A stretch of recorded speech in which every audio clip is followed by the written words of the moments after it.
You are watching Father Fish. Now please enjoy the video. Yes. Today we're going to talk about creating your very own fish room.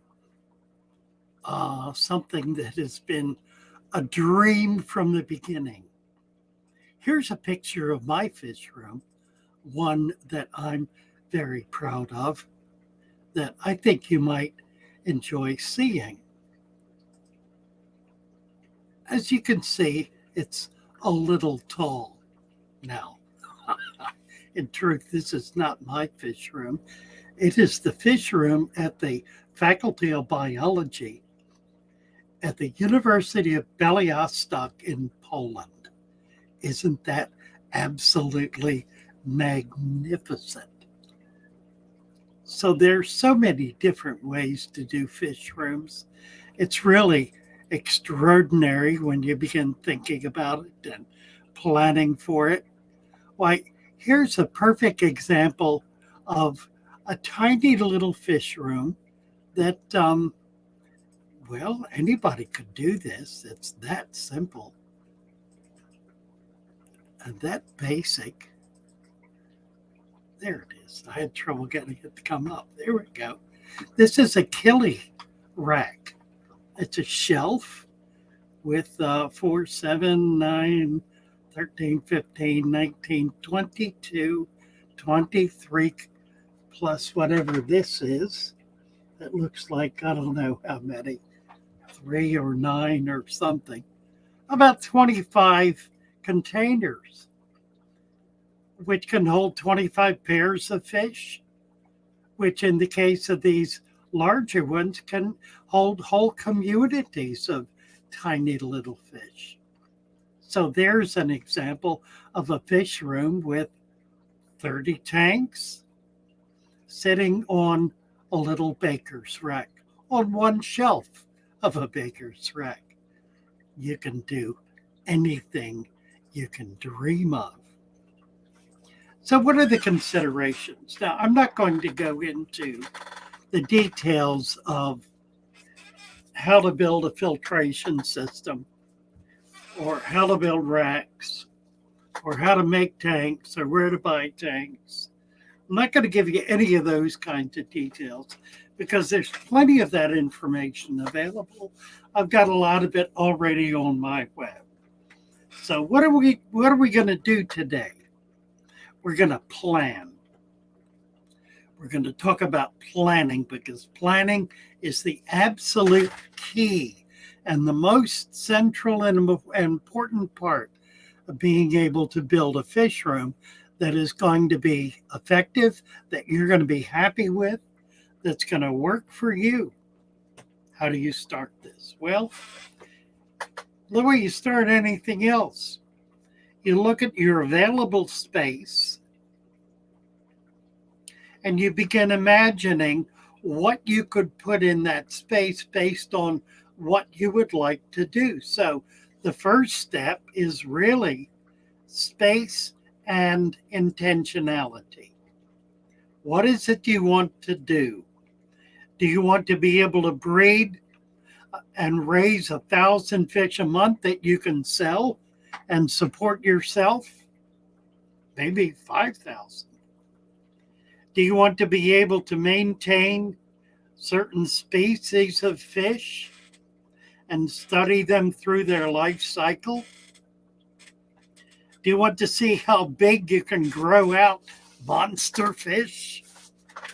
What do you want to do? Do you want to have a collection of native fish? You need to decide that. Now, you don't need to lock it in absolutely.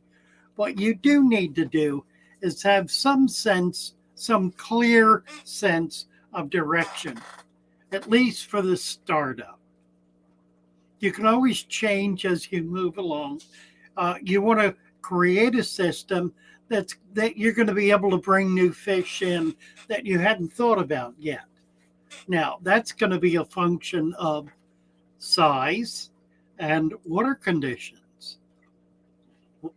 Let's talk about size first.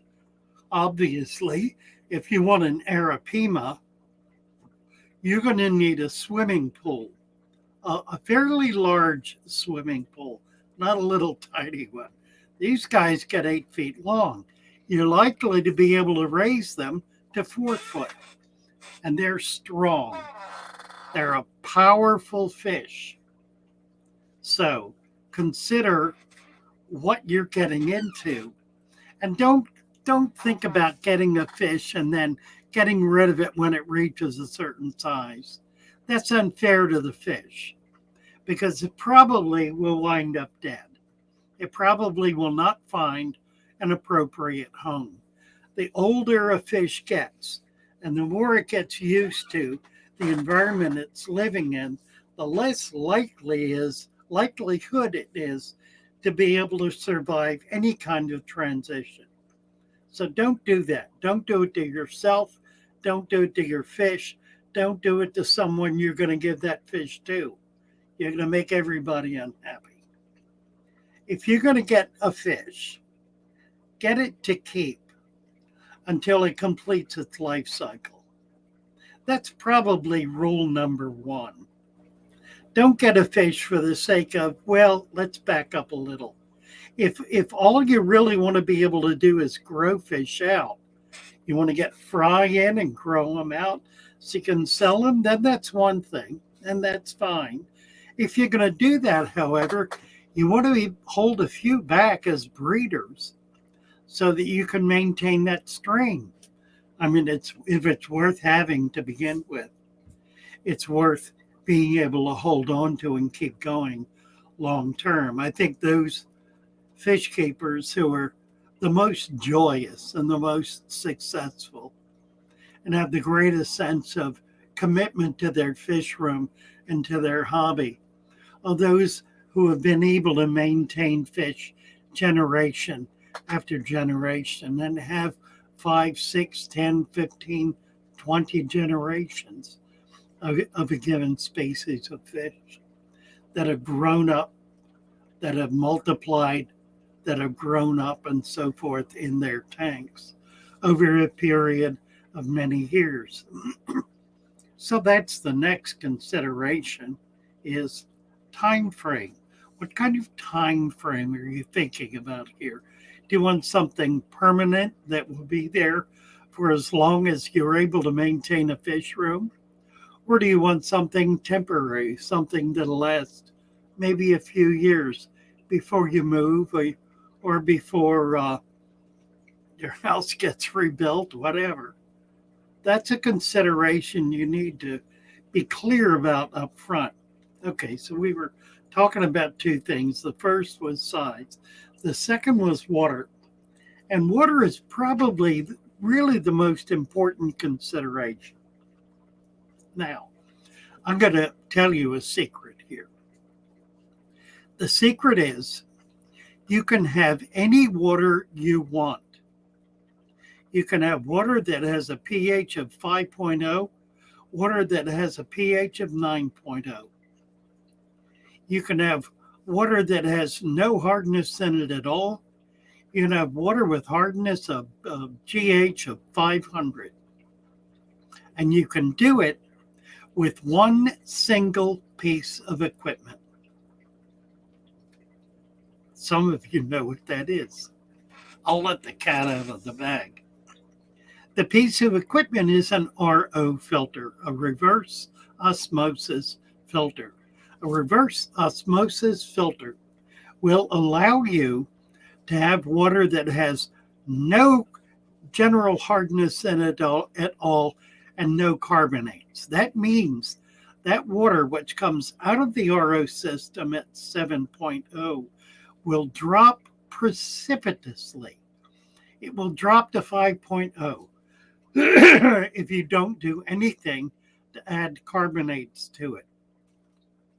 That gives you the softest, most acid water you could possibly need. Now, what about the other extreme? Well, the RO system does that too. You see, there are two lines coming out of the RO system. One is the feed line that delivers reverse osmosis water. That's the soft, neutral to acid water. The other is the wastewater line. Now, the wastewater line, when I had my shop, was every bit as important as the RO line because it gave me hard alkaline water. And I needed hard alkaline water to keep many of my fish. So I saved the wastewater and I saved the RO water. It gave me a full spectrum from 5.0 all the way up to 8.5, even 9.0. One piece of equipment gives you all of that. It may be the single most important piece of equipment you have. Now, you're going to need containers to hold that water. The size of the containers is going to depend on the size, the total volume of tanks that you have and the amount of water you expect to be turning over on a routine basis. So you want an RO system that's going to produce an adequate amount. 20 gallons a day may not be enough. My system produced 400 gallons. That was a great deal, much more than I needed. And I had 4,000 gallons in my shop. You're likely to have between 500 and 1,000 gallons if you have a large operation. 500 to 1,000 gallons. You're probably going to need to exchange maybe 25% of that in a week. That's between 125 and 250 gallons. So something that will produce that's 40 gallons a day. You don't need a big system to be able to do it. Get the best one you can at the best price you can find. Lowe's, Home Depot are great places to find a good variety of RO systems. The next consideration is space. What kind of space do you have? Now this is important because it's critical for you to plan well ahead so that you know where things are going to go. So you've thought it out, you've planned it, you've organized it, you have the best possible use of the square footage you've got. You want to think about aisles, being able to walk between tanks. Make sure they're wide enough to carry a tank between them. If they're not, you could easily get in big trouble. You want to be able to carry a bucket in each hand. Lord knows, don't plan on carrying buckets. You don't need to do that. You can use hoses and you can use pipes. There are any number of ways for you to move water around that precludes using buckets. But you're going to be bringing bags of fish in and taking bags of fish out. You're going to be taking them in and out in buckets. Make sure you've got space to be able to manage. Don't give yourself 12 inches. It won't work. You'll be unhappy with it. Make sure you've got, I did 4 foot because I had a public aquarium. So I needed to have that level of space to get wheelchairs through. 3 foot would really be a minimum, though. You don't want to go much below that, or you're just going to be cramming yourself in. But plan it, organize it. Now, it's critical for a lot of different reasons to try to maintain levels. For example, what I've done here between this tank and this tank has not been to maintain levels. I don't have levels here. I do with these two in the back. I should with these two. I'm here temporarily. So this is a temporary setup. But raising this another 3 inches, this 55, and getting it at the level of this would make it much easier to do water changes and to be able to flow water and balance water. Truthfully, I knew I wasn't going to have that kind of system here, so frankly, I didn't worry about it. But it's a genuine consideration. Let's look at how you're handling water. We've already talked about the RO and being able to keep it in containers. Now, how you get it How do you get it from your container to the tank?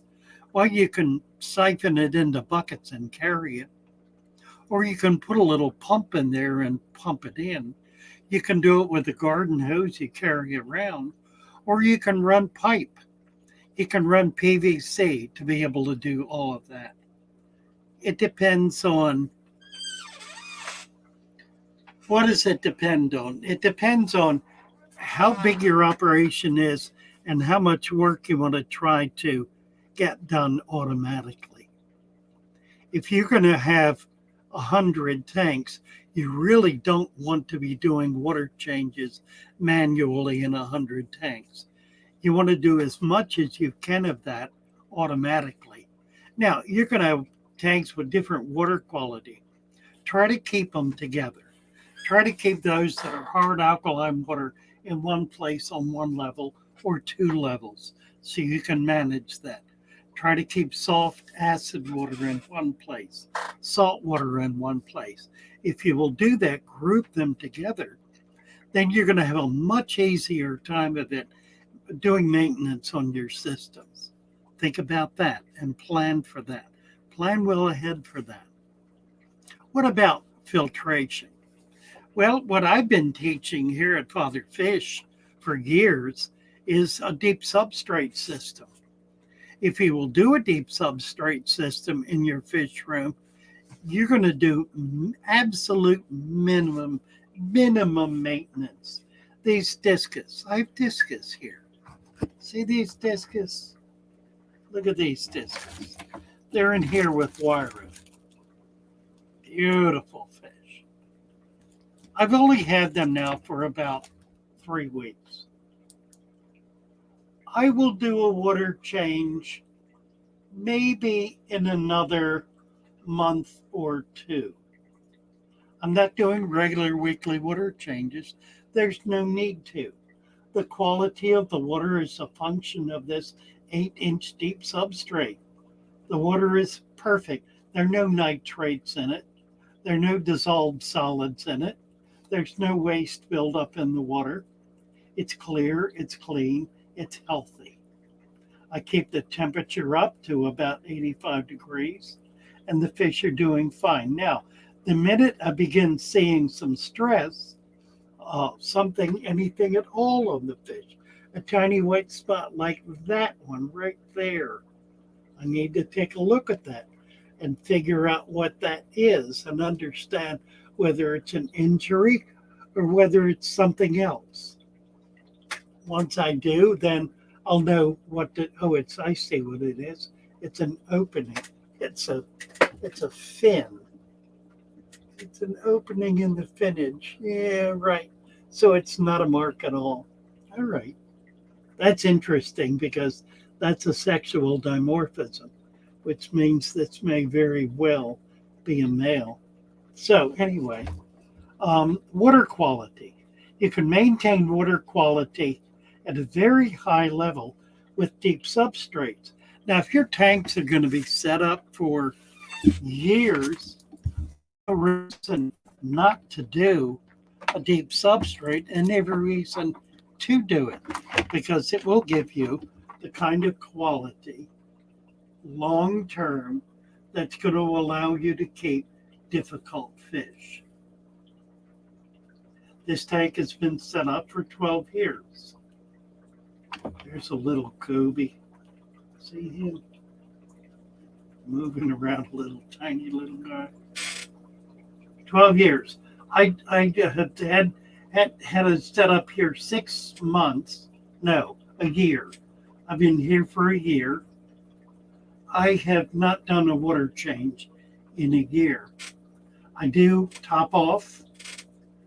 That's not quite true. I have done minor water changes. I've done like 10 to 15% water changes about once every 3 to 4 months. I've done probably 3 of them in order to be able to actually change the water source. I'm using now water from my tap. I've tried creek water. I've tried wastewater. I'm using tap water, and it's going finally going well. So, all right. Water quality. The benefit of doing the deep substrate is you don't need to have 100 hang on the back filters. I do not recommend you plan to do that. The maintenance will destroy you. 100 hang on the back filters are going to need to be maintained on a daily basis. You will have so much breakdown. You'll be doing nothing but taking care of and cleaning those filters. Just don't do it. It's really not worth the time, the money, the effort, the aggravation of trying to keep 100 of those little suckers going. Don't do it. There are any number of other ways to do what you need to do. You can run sumps. If you got all your tanks in a row, you can do a drip system that will create overflow that'll run into a sump and pump back into the tank. You can have, in effect, an open system, running a whole bank of tanks that way. I've got a video explaining exactly how to do that. I had 200 tanks on a system just like that. Simple to do, inexpensive to set up, and enormously effective. One more thing while I'm thinking about it. When you put your fish room together, unless you're going to maintain a series of very small containers that you can manage manually, do not put your fish room on a wood floor. Don't put it on a wooden floor. That floor is going to get wet and it is going to stay wet. The racks are going to get wet and they are going to stay wet. Even if they don't, plan on them being. So if you're going to use wood, use treated wood. Don't use untreated wood. It will rot. It'll deteriorate. The whole system will last maybe 5 years, and then you'll be tearing it down. If you can do metal or pipe, that's fine. That's considerably more expensive, although with the cost of lumber today, I really wonder. You can use concrete block with wood platforms. Again, you want to use treated lumber. If you can buy the manufactured lumber, which is plastic waste, the cost of that is not substantially more than lumber. It does not deteriorate, and it has all the tensile strength of regular lumber. It's used to build docks and piers. It's very sturdy stuff. I would recommend that as a really good material. So filter, do not do under gravel filters. Under gravel filters simply build up waste. You don't want to build up waste. You want to recycle waste. The deep substrate recycles waste. It allows you to grow plants that are pulling that waste up, converting it to plant material, and it's cycling that way. With an under gravel filter, you can't do that. It doesn't work. At least not short term. Long term, if you want to set it up, then pull the pipes out after a year, add an inch or two of sand to the top, and you'll be good to go for the next 20 years. You can do that. Filter. Sponge filters. Lots of fish rooms use sponge filters. They're easy, they're convenient, they're inexpensive, they'll last for 10 years. They're really perfect. Or nothing. In tanks like this, you can do nothing. Light. Light has become a joy. The advent of LED when it began was pretty disastrous. It was very expensive and didn't hold up. There was not an adequate understanding in the manufacturing process of the difference between the aluminum, the illumination, the diode, and the power source. And they were in conflict and burned out routinely. They might last a year. That's been resolved. You can buy lights now. I got these for a long time. These are 4-foot tubes. They run about $8. 2 or 3 of those. I've got 2 or 3 on that. I've got 4, I think, on that 55 right there. They do a great job and they last a long time. There are better strip lights of that type, LEDs, that are, well, let's see, I've got one. I've got a couple of them here. See if I can show you one. Can you see? You probably can't. That's a 4-foot with a double row or triple row of LED. Much more powerful. Really amazing light. That's about $25. You can do really good lighting, really inexpensively. If you're going to do a lot of breeding, you won't even need lighting. So that's a consideration too. Again, think ahead, plan ahead, decide what you want to be able to do, so you'll know what kind, if any, lighting you're gonna want to have. All right, what else? I guess the main thing is what I started with: planning. You need to plan. You need to spend time. Spend a month. Spend 2 months. Spend as long as it takes for you to put together a perfect blueprint of exactly what you want, and think through every aspect of it. Spend time. Spend a day or 2 or a week on a given single aspect until you've got that really nailed down and understand exactly what it is you want to do. The more planning you put in up front, the happier you're going to be when you begin developing it, building it, and then working with it. That upfront time is critical.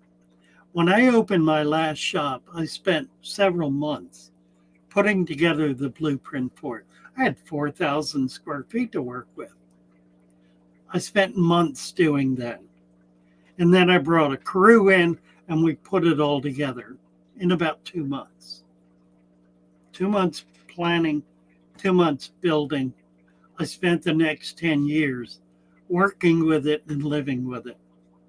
It was a joy. It worked brilliantly. It did everything I wanted to be able to do. Years later, 5, 6 years down the road, I happened to find the blueprint, looked it up, compared it to what I had. It was identical. Everything I had planned for, I had done. It was in place and it was operational. Now, I left space for things like large tanks, special displays, things that I didn't have on hand but would like to be able to get and didn't really know what it was going to involve. So I had some spaces in there to be able to do special things with, and that worked out really well. I was able to acquire at one point a 500-gallon tank. It was 10 feet long. I had a perfect place for it. It was perfect. Worked out brilliantly. Plan ahead. Plan ahead effectively. Don't spend one night putting it together and then go out and start buying stuff. Spend 1 month putting it together and think about it. Plan. Think about it. Think through all of the details. Think through all of the aspects of what you're thinking about. Talk to me about it. I'm delighted to talk with you. Come on over to Discord and let's chat about it. I'll set up a channel there for building out your fish room, and we can spend all the time you want doing that kind of planning. If you do all this, if you decide to become a Noah, which increasingly I believe we are going to need to be, and you do it right, you will be able to put together a system that will last as long as you live in your home, or as long as you have that space that your fish room is built in. Make sure that it is available and accessible to friends, to neighbors, to visitors. Make sure it's a place you can welcome people into. Don't let it be simply your private little cave. Open the door. Allow people to come in and share what you're doing. That will give you great, great joy to be able to share. That's so much a part of what we do here, isn't it? So let's let that be the last note. When you build it, plan to share it. You can put controls on that as you like, as you see fit. But don't lock the door and bolt it and padlock and keep everybody out. That's no fun. Not for you, not for anyone else, and not even for the fish. Bless you all. Delighted to be with you. Nice to spend this time together. Come on over to Discord and we can talk about this in more detail. Bye for now. Love you all.